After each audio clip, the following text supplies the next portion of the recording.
ರಾಜ್ಯದಲ್ಲಿ ಕೇತಗಾನಹಳ್ಳಿ ಕದನ ತುಂಬ ಜೋರಾಗಿ ನಡೀತಾ ಇದೆ. ಕುಮಾರಸ್ವಾಮಿ ಅವರ ಕೇತಗಾನಹಳ್ಳಿಯ ಜಮೀನಿಗೆ ವಿಚಾರವಾಗಿ ದೊಡ್ಡ ರಾಜಕೀಯ ನಡೀತಾ ಇದೆ. ಕುಮಾರಸ್ವಾಮಿ ಅವರು 9 ಎಕರೆ ಭೂಮಿಯನ್ನು ಒತ್ತುವರಿ ಮಾಡಿದ್ದಾರೆ ಎನ್ನುವಂಥ ಆರೋಪದಡಿ ರೆವೆನ್ಯೂ ಇಲಾಖೆ ಅಧಿಕಾರಿಗಳು ಒತ್ತುವರಿ ತೆರವನ್ನು ಗೊಳಿಸಿದರು. ಇದೇ ವಿಚಾರ ಈಗ ರಾಜಕೀಯವಾಗಿ ಕೂಡ ದೊಡ್ಡ ಮಟ್ಟಿಗೆ ಚರ್ಚೆ ಆಗ್ತಾ ಇದೆ. ಅತ್ತ ಕಾಂಗ್ರೆಸ್ನ ನಾಯಕರು ಕುಮಾರಸ್ವಾಮಿ ಒತ್ತುವರಿ ಮಾಡಿದ್ದಾರೆ ಅನ್ನುವಂಥ ಆರೋಪವನ್ನು ಹೊರಿಸಿದ್ರೆ, ಇವತ್ತು ಕುಮಾರಸ್ವಾಮಿ ಅಕ್ಷರಶಃ ಕಾಂಗ್ರೆಸ್ ವಿರುದ್ಧ ಕೆಂಡಾಮಂಡಲವಾಗಿದ್ದರು. ನನ್ನನ್ನೇ ಟಾರ್ಗೆಟ್ ಮಾಡ್ತಿದ್ದಾರೆ, ಅವರಿಗೆ ನನ್ನನ್ನು ಬಿಟ್ಟು ಬೇರೆ ಯಾವುದೇ ರೀತಿಯಂಥ ಟಾರ್ಗೆಟನ್ನು ಮಾಡಲಿಲ್ಲ. ಜೊತೆಗೆ ಒತ್ತುವರಿ ತೆರವು ಮಾಡುವಂಥ ರೀತಿ ಕೂಡ ಸರಿಯಾಗಿಲ್ಲ, ಅಕ್ರಮವಾಗಿ ಕಾರ್ಯವನ್ನು ಎಸಗ್ತಾ ಇದ್ದಾರೆ. ನನ್ನ ಜೊತೆಗೆ ಯಾವುದೇ ರೀತಿಯಂಥ ಮಾತುಕತೆ ಮಾಡಿಲ್ಲ, ನನಗೆ ಯಾವುದೇ ರೀತಿಯಂಥ ನೋಟಿಸನ್ನು ಕೂಡ ಕೊಟ್ಟಿಲ್ಲ. ಹೀಗಾಗಿ ರಾಜಕೀಯ ಕಾರಣಕ್ಕೋಸ್ಕರ, ದ್ವೇಷದ ರಾಜಕೀಯಕ್ಕೋಸ್ಕರ ಈ ಒತ್ತುವರಿ ತೆರವು ನಡೀತಾ ಇದೆ ಅನ್ನುವಂಥ ಗಂಭೀರ ಆರೋಪವನ್ನು ಮಾಡ್ತಾ ಇದ್ದಾರೆ.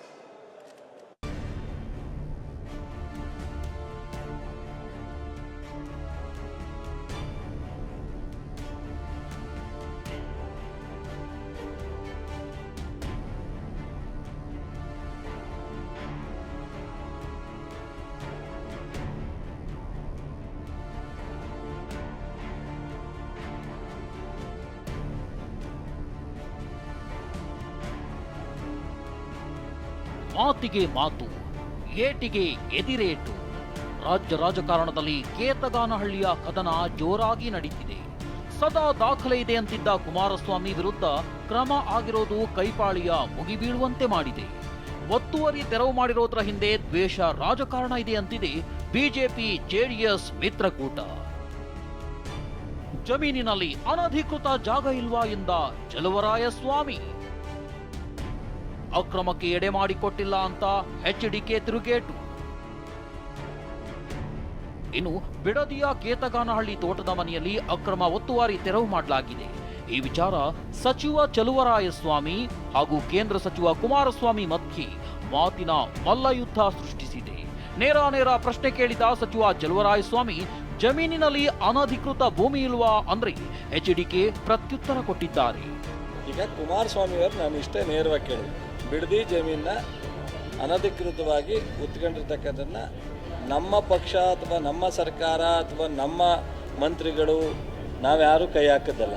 ಯಾರೋ ಪಬ್ಲಿಕ್ ಲಿಟಿಗೇಷನ್ ಹೋಗಿ ಸರ್ಕಾರಕ್ಕೆ ನಿರ್ದೇಶನ ಕೊಟ್ಟಿದೆ ಕೋರ್ಟ್, ಇದನ್ನು ಸರ್ವೆ ಮಾಡಿದೆ. ಈಗ ಸರ್ವೆ ಮಾಡ್ತಾ ಇದ್ದಾರೆ, ಪ್ರೂವ್ ಆಗಿದೆ. ಈಗೇನು ಅಂತ ಉತ್ತರ. ಯಾವುದೇ ರೀತಿಯ ಅಕ್ರಮಗಳಿಗೆ ಎಡೆ ಮಾಡಿಕೊಟ್ಟಿಲ್ಲ.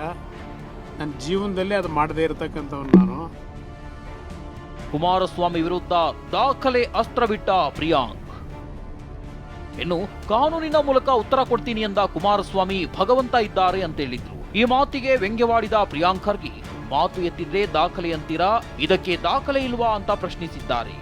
ನಾನು ಒಬ್ಬ ರೈತನಾಗಿ ಬದುಕಲಿಕ್ಕೆ 40 ವರ್ಷದಿಂದ ತಗೊಂಡಂಥ ಜಮೀನಿನ ಬಗ್ಗೆ ಈಗ ಏನು ನಡೀತಾ ಇದೆ, ಹಲವಾರು ತಪ್ಪು ಮಾಹಿತಿಗಳೇನಿದೆ, ಅದೆಲ್ಲದಕ್ಕೂ ಕಾನೂನಿನ ವ್ಯಾಪ್ತಿಯೊಳಗೆ ಉತ್ತರ ಕೊಡ್ತೀನಿ.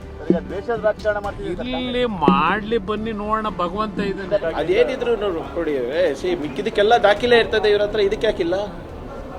ಹೌದಾ ಇಲ್ಲ? ಮಾತೆತ್ತಿದ್ರೆ ದಾಖಲೆಗಳಿದೆ ನಮ್ಮ ಹತ್ರ, ಅದು ಇದೆ ಇದು ಇದೆ ಅಂತ ಹೇಳ್ತಾರಲ್ಲ, ಇದಕ್ಕೆ ದಾಖಲೆ ಕೊಡಿ. ಏನಿದೆ ಕಾನೂನು ಪ್ರಕಾರ ಕ್ರಮ ಆಗುತ್ತೆ. ನನಗೆ ಯಾವುದೇ ನೋಟಿಸ್ ಕೊಟ್ಟಿಲ್ಲ ಎಂದ ಕುಮಾರಸ್ವಾಮಿ.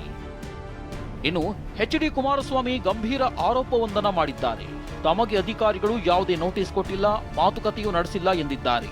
ಮುಂದುವರಿದು ಕೇತಗಾನಹಳ್ಳಿ ಜಮೀನಿನ ಬಗ್ಗೆ 100 ಸಲ ತನಿಖೆ ಆಗಿದೆ ಅಂತ ಬಾಂಬ್ ಸಿಡಿಸಿದ್ದಾರೆ. ಯಾರು ಏನು ನೋಟಿಸ್ ಕೊಟ್ಟಿಲ್ಲ. ಒಬ್ಬ ಸಾಮಾನ್ಯ ಪ್ರಜೆಗೆ ಏನಾದ್ರು ಎವಿಕ್ಷನ್ ಮಾಡೋದಾದ್ರು ಅಟ್ಲೀಸ್ಟು 1 ವಾರವೋ 15 ದಿವಸ ಆಗ್ತೇ ಇದೆ, ನೋಟಿಸ್ ಕೊಡಬೇಕು ಅಂತ. 40 ವರ್ಷದ ಹಿಂದೆ ತೆಗೆದುಕೊಂಡಂಥ ಈ ಭೂಮಿ 100 ಬಾರಿ ತನಿಖೆ ಆಗಿರಬೇಕು. ನಡೀತಾನೆ ಇದೆ 40 ವರ್ಷದಿಂದ. ರಾಜ್ಯ ಸರ್ಕಾರದ ದ್ವೇಷ ರಾಜಕಾರಣ ಎಂದ ಬಿಜೆಪಿ ಶಾಸಕ. ಇನ್ನು ಬಿಜೆಪಿ ಶಾಸಕರು ಎಚ್ಡಿಕೆ ಬೆನ್ನಿಗೆ ನಿಂತಿದ್ದಾರೆ.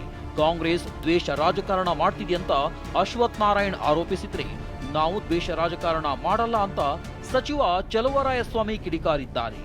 ಈಗಾಗಲೇ ಕೋರ್ಟ್ನಲ್ಲಿ ಒಂದು ತೀರ್ಮಾನ ಆಗಿದೆ ಇದ್ರ ಬಗ್ಗೆ.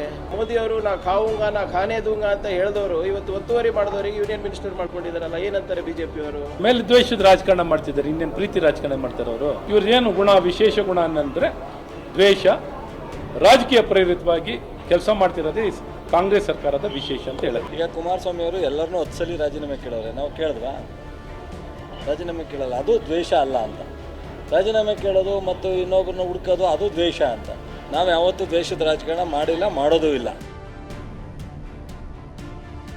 ರಾಜ್ಯ ರಾಜಕಾರಣದಲ್ಲಿ ಎಚ್ಡಿಕೆ ವಿರುದ್ಧ ಪ್ರಕರಣದಿಂದಾಗಿ ರಣರಣ ಅಂತಿದೆ. ಮೈತ್ರಿ ನಾಯಕರ ವಿರುದ್ಧ ಕೈ ಪಡೆ ಮುಗಿಬಿದ್ರೆ ದಳ ಕೇಸರಿ ಪಾಳ್ಯ ಇದೊಂದು ದ್ವೇಷ ರಾಜಕಾರಣ ಅಂತ ಹೇಳಿದ್ದಾರೆ. Bureau report, TV9.